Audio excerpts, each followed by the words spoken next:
El propósito de este cortometraje es realizar un amplio enfoque tanto en la esencia del trastorno esquizotípico de la personalidad, esclarecer sobre cuáles son los rasgos principales de una persona que lo presenta, su etiopatogenia, prevalencia y así poder distinguirlo de otros posibles trastornos, así también sobre los procedimientos de evaluación, diagnóstico y el abordaje psicoterapéutico que éste precisa a partir de una intervención multidisciplinaria.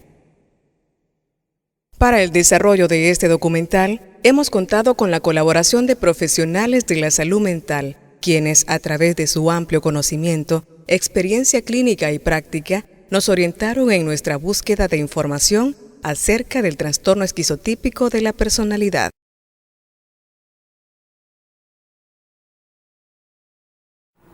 Realmente hablar de trastornos de la personalidad es una cosa un poquito amplia, ¿no?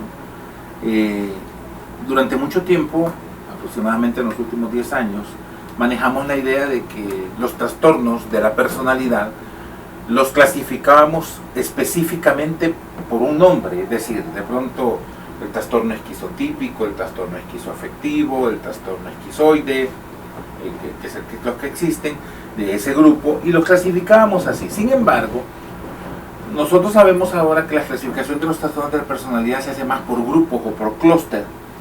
El trastorno esquizotípico pertenece a lo que nosotros llamamos grupo clúster, el clúster A o grupo A, que son aquellos desórdenes en donde se incluye el trastorno esquizotípico, el esquizoafectivo y el trastorno paranoide. Y al final son personas que padecen un problema de dificultad para la relación interpersonal, tienen un déficit en su realización social, no se llevan bien con los demás y tienen distorsiones del pensamiento. Estamos hablando de su forma de actuar, es decir, todos tenemos una personalidad, tenemos rasgos de personalidad. El trastorno de personalidad comienza cuando estos rasgos comienzan a generar muchos problemas en las relaciones personales, muchos problemas en las distorsiones de cómo manejan la vida y muchos problemas de orden familiar, laboral, de pareja, debido a estos rasgos demasiado acentuados para poderlos llamar trastornos de personalidad. ¿Qué es generalmente el trastorno de personalidad esquizotípico? El esquizotípico es una persona extraña, es catalogado como una persona con un comportamiento excéntrico, con un comportamiento con percepciones cognitivas inadecuadas y que muy frecuentemente tienen ciertos rasgos muy específicos de síntomas para poder ser clasificados.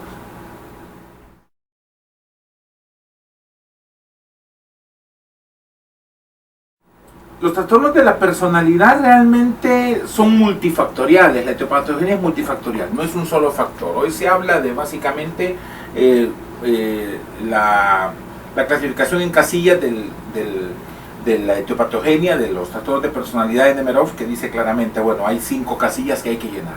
Primero, por un lado, la posibilidad de factores heredofamiliares, es decir, la incidencia de que la enfermedad pueda ser producida por carácter familiar, aislamiento de algunos genes, algunos de elecciones de cromosomas específicos. Creo que hay algunos cromosomas como el 31 y el 18 que tienen brazos cortos, en general para los trastornos de personalidad. Hay una casilla que es la de los factores congénitos, que al momento en que se desarrolla el feto, el niño, tiene pequeñas alteraciones a nivel cerebral, ciertas alteraciones en el circuito del sistema límbico, porque al final hoy son circuitos, ya no hablamos de un órgano específico.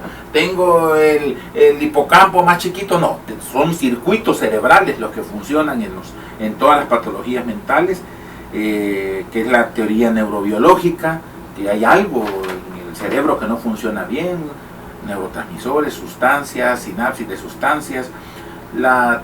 El tercer factor, la tercera casilla, que es la de los elementos del modelaje, la crianza, el desarrollo en la primera y segunda infancia de la persona para ir desarrollando y desencadenando algunas características y comportamientos. El cuarto, que tiene que ver con los estresores psicosociales convencionales que una persona sufre. Y el quinto, pues que es muy importante y es lo relacionado con traumas o con factores traumáticos en la infancia, que no forzosamente podemos hablar de violencia o abuso sexual, sino que muchos más elementos, vivencias traumáticas que pueden marcar a un paciente.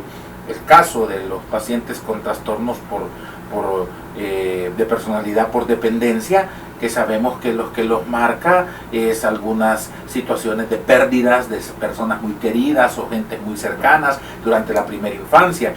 Se murió la muchacha porque la atropelló un carro, pero resultaba que la muchacha era el objeto amado del niño, y esa pérdida le marca esa inseguridad y todo el tiempo tener la necesidad de que lo cuiden. Entonces, por ahí va más o menos la grandes rasgos de la etiopatogenia.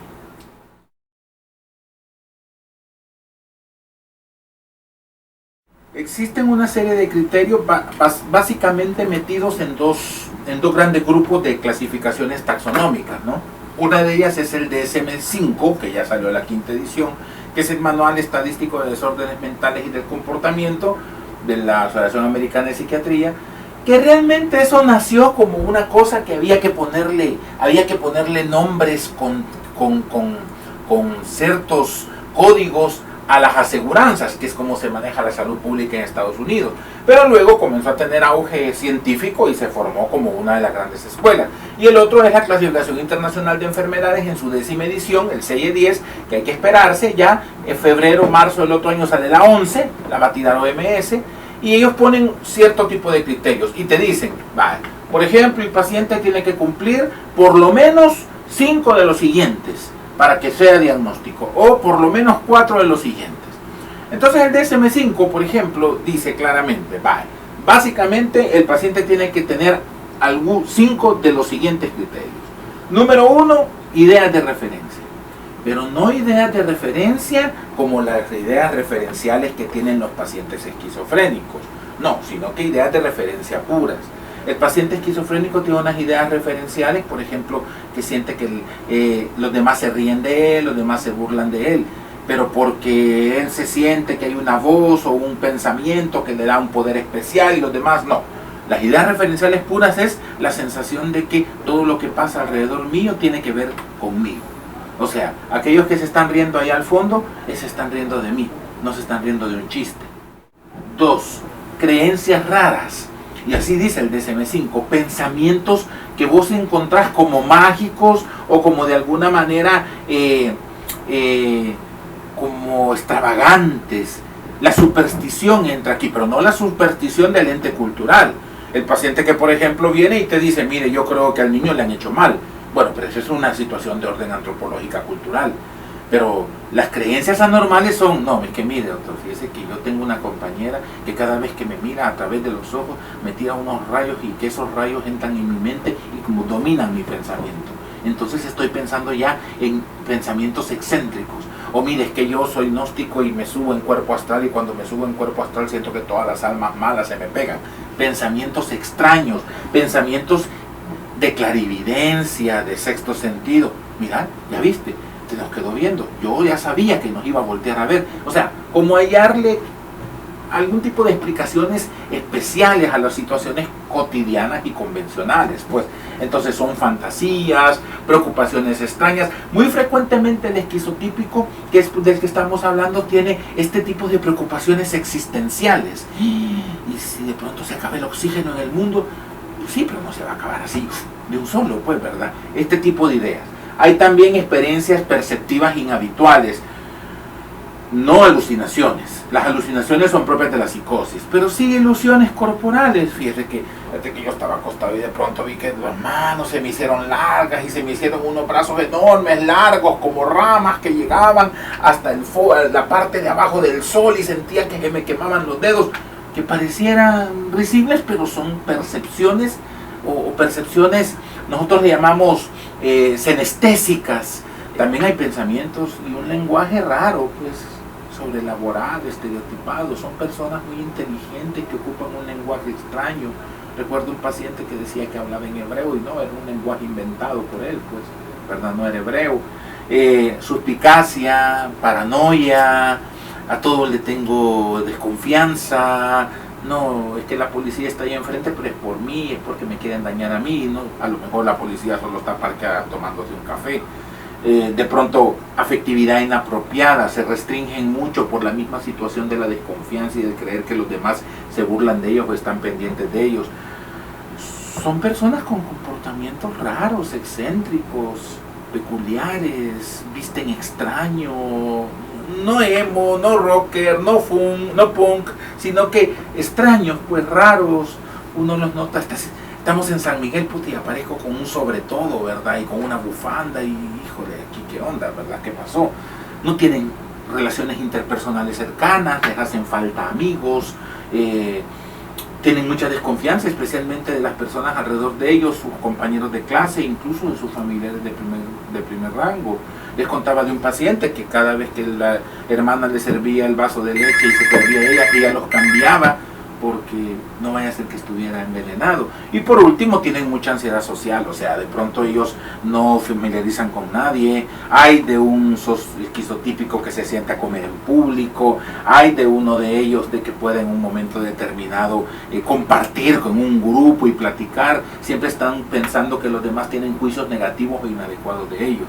Y al final estos son los rasgos. 5 de estos, acompañados exclusivamente de problemas o de función laboral, social y personal, hacen el diagnóstico esquizotípico. Ojo, es bien importante considerar en el diagnóstico que no debe de tratarse de una esquizofrenia, no debe de tratarse de un estado de ánimo asociado con una enfermedad psicótica como depresión psicótica o depresión bipolar o un trastorno esquizoafectivo, que es otra enfermedad, ni tampoco debe de verse esto al consumo de sustancias. Si el paciente está haciendo todo esto y está consumiendo coca, es un trastorno conductual por consumo de sustancias, no cae en la categoría de trastorno de personalidad.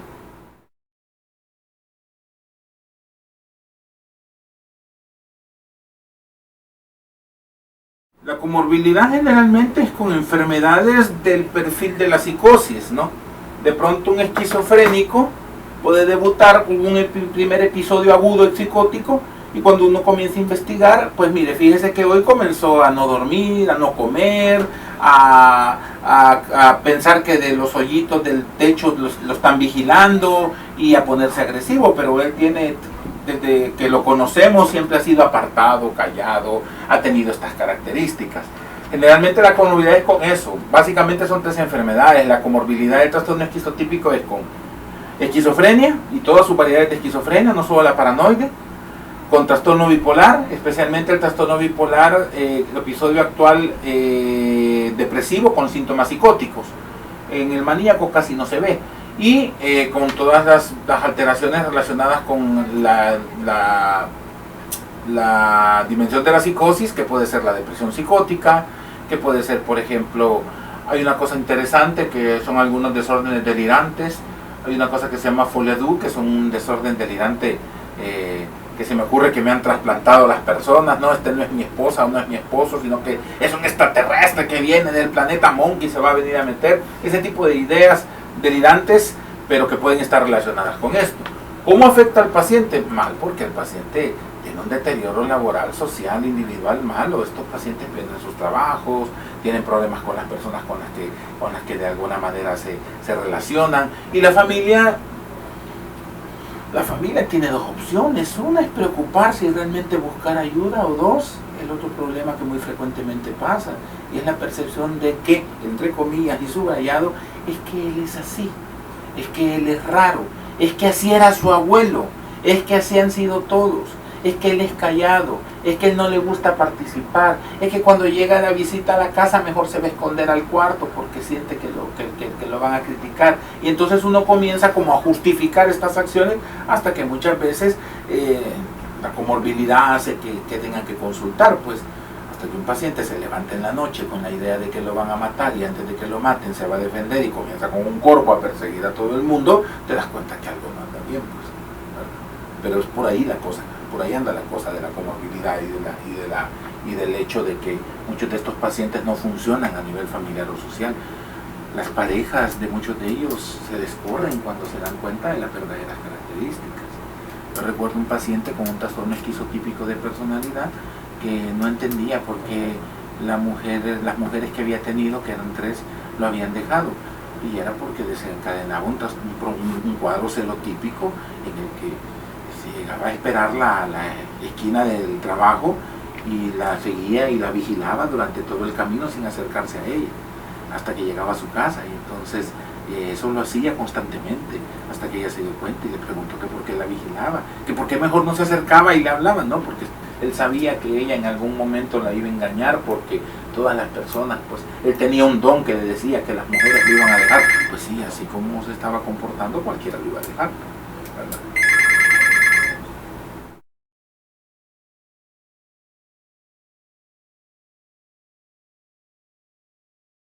Fíjate que es bien interesante porque sobre la prevalencia de los trastornos de la personalidad no hay estudios en El Salvador, aunque sabemos que la prevalencia de los trastornos de la personalidad suele suceder aproximadamente un 43% de pacientes con enfermedades psiquiátricas. De la población en general no sabríamos porque sería un estudio muy grande, pero del total de pacientes psiquiátricos, aproximadamente un 43% de pacientes psiquiátricos sufren o cursan con un trastorno de la personalidad, que antes era eje 2 en el DSM-3, DSM-4, hoy es eje 1 en el DSM-5 junto con la patología principal. ¿En quiénes se ve más frecuentes? Bueno, los clústeres en forma general están clasificados así. Clúster A, más frecuentes en hombres que en mujeres, en una relación de 3:1. Clúster B, más frecuentes en hombres que en mujeres, en relación de 2:1. Clúster C, más frecuentes en mujeres que en hombres, en relación de 2:1. Por lo general sabemos que es más en hombres, es más raro verlo en las mujeres. Como que hay ciertas patologías que se asocian más a hombres que a mujeres. En los trastornos de personalidad quizás este es uno de los que más se da en hombres. Ahí quizás es donde se da más la frecuencia. Epidemiológicamente no te sabría decir que uno tiene eso, porque es bastante raro verlo. Nosotros en consulta lo que más vemos son trastornos paranoicos. Si acaso tiene esquizofrenia, la esquizofrenia paranoide, pues ellas son patologías bien específicas, pero como trastorno de personalidad, ver un esquizotípico es bastante difícil. Pues, o sea, que yo recuerde haber visto así un esquizotípico, bastante difícil. Tal vez cuando evalúo y que aplico el MMPI, sugiere que puede ser una personalidad esquizotípica.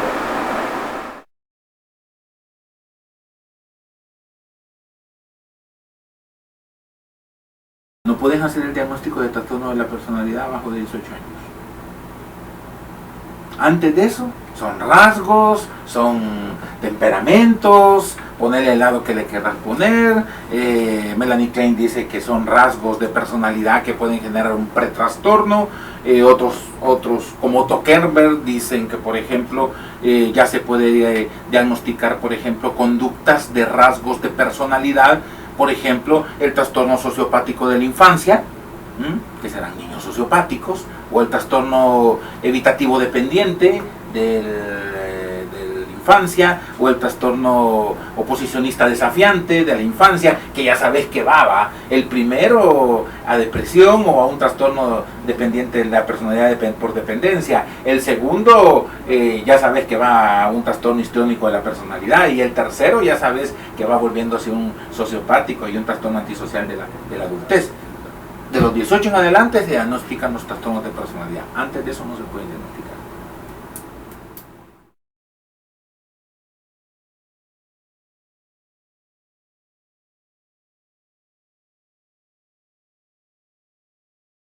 Fíjate que el primer punto, quizás lo que más es problemático, es tomar en consideración de que las personas a cargo de estos chicos o los mismos pacientes tomen en cuenta que esto se puede convertir en un problema patológico, en una enfermedad, ¿verdad? Muchos de ellos, como te digo, manejan el concepto que es su forma de ser, pues, y que como es su forma de ser, y que como así era el tío, pues no hay ningún problema. Pero de pronto el punto es la identificación de que pasa algo. Ahora, ¿cómo se diagnostica esto? Lo primero, los criterios diagnósticos. Lo segundo, hay escalas de evaluación para ello. Y por último, la parte clínica, que son los criterios diagnósticos, que es con lo que tenés que hacer el diagnóstico, de alguna manera.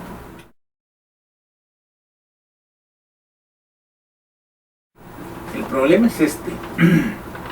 Los trastornos de la personalidad muy pocas veces vienen puros o como una patología a tratar. Generalmente si no 10 de cada 10, vienen y atienden la consulta tanto con el psiquiatra como con el psicólogo, frecuentemente por la comorbilidad que existe. O sea, un paciente no viene y te dice, ok, mire licenciada, yo vengo aquí porque fíjese que, ¿cómo se llama?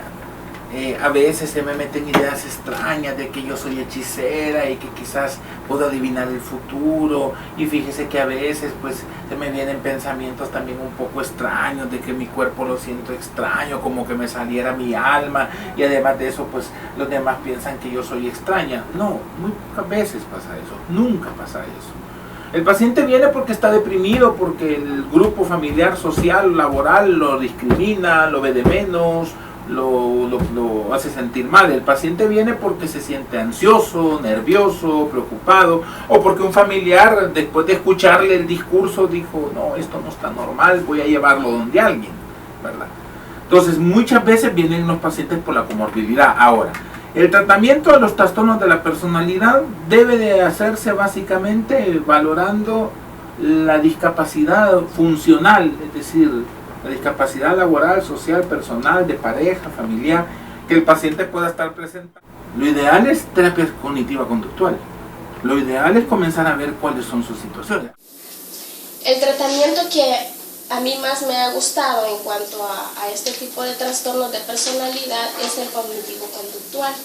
Ahora, también se habla y se maneja en los libros, en internet y donde sea que se busque, que se pueden utilizar el entrenamiento en habilidades sociales. Recordemos que ellos no tienen habilidades sociales, no pueden interactuar con los demás, les cuesta demostrar afecto, entonces entrenamiento en habilidades sociales les ayuda mucho. La terapia cognitivo-conductual porque les ayuda en sus cogniciones, ¿verdad? En cuanto a pensamientos cerrados, percepciones cerradas, que les impiden tener un desarrollo normal o más funcional que el que poseen. Y también se dice que se pueden usar técnicas en terapia grupal y técnicas en terapia individual. Como conclusión citaré al doctor Rubio La Rosa, presidente de la Sociedad Española para el Estudio de los Trastornos de la Personalidad, quien comenta que el síntoma hay que tratarlo siempre que interfiere en la calidad de vida del paciente, pero teniendo claro que es un síntoma fruto de su estructura, es decir, el árbol no nos tiene que impedir ver el bosque. Las personas con trastornos de la personalidad se pueden beneficiar de tratamientos estructurados siempre que situemos a la persona en un primer plano. Si nos centramos en el diagnóstico, en los síntomas más aparentes y molestos, y nos olvidamos de la persona, de las motivaciones y de lo que hay detrás de muchas de las conductas, corremos el riesgo de que el árbol no nos deje ver el bosque, es decir, a la persona en su totalidad.